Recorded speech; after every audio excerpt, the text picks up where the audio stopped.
کے بعد ایک مسئلہ ایک آتا ہے کتنے حصے قربانی میں کیے جائیں، یعنی گوشت کی تقسیم کیسے ہو، گوشت کی تقسیم. تو سب سے پہلی بات یہ کہ قربانی کے گوشت کی تقسیم کرنا یہ تو واجب نہیں ہے، واجب نہیں. البتہ مستحب ہے کہ جو قربانی کا جانور ہے اس کے 3 حصے کیے جائیں.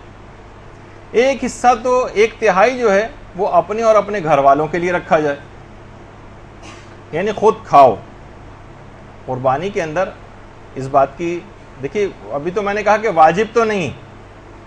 چاہے تو ہم سارا بھی دے سکتے ہیں کسی اور کو،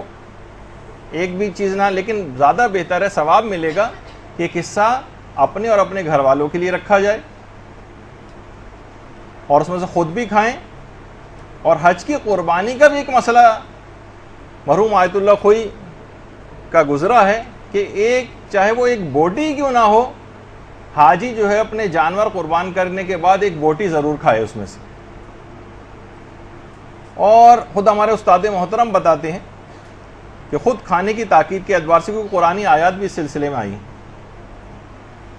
کہ 70s میں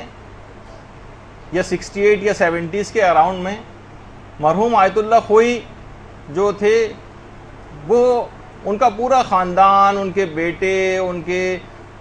جو داماد ہیں اور بیٹیاں ہیں، اور پورا خاندان حج پر آیا تھا. تو ہمارے استاد محترم مولانا صادق حسن صاحب قبلہ بھی موجود تھے، اور یہ والا مسئلہ جو کہ بڑا ٹپیکل مسئلہ تھا. اور اس زمانے وہاں پر حاجی حضرات مینا میں اپنا کھانا وغیرہ بھی خود پکاتے تھے، چولہے وغیرہ لے کے جاتے تھے. لیکن جب سے آتش زدگی کے واقعات ہوئے تھے مینا میں، تب سے ان پہ پابندی لگا دی گئی تھی کہ اب وہاں کوئی چولہا وغیرہ نہیں جلا سکتا، اور سب اب تو خیر فائر پروف جو ہے خیمے آ گئے ہیں وہاں پر. لیکن اس زمانے میں تھا یہ مسئلہ کہ لوگ خود پکا لیتے تھے. تو وہ کہنے لگے کہ میں خاص طور پہ چیز دیکھ رہا تھا کہ یہ لوگ کیا کرتے ہیں، کیونکہ یہ مسئلہ ہے بڑا ٹپیکل کہ اپنے جانور جو بھی آپ کا ذبح ہوا اس میں سے ایک بوٹی آپ خود کھائیں.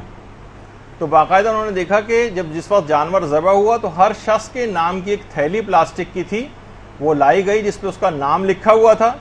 اور اس جانور کی ایک بوٹی کاٹ کے اس میں تھیلی میں ڈالی جاتی تھی، اور بعد میں اس کو پکا کے سب نے اس شرعی مسئلے کے اوپر عمل کیا تھا. تو بہرحال اس کے بعد بہت سارے مراجع کے کچھ مسائل رجوع والے بھی رہے، اور اب بہرحال یہ ہے کہ اس کی اب ضرورت نہیں پیش آتی ہے، یا جو غریب کا حصہ ہوتا ہے بعض اوقات وہ یہاں پر ہی کسی غریب کی اجازت سے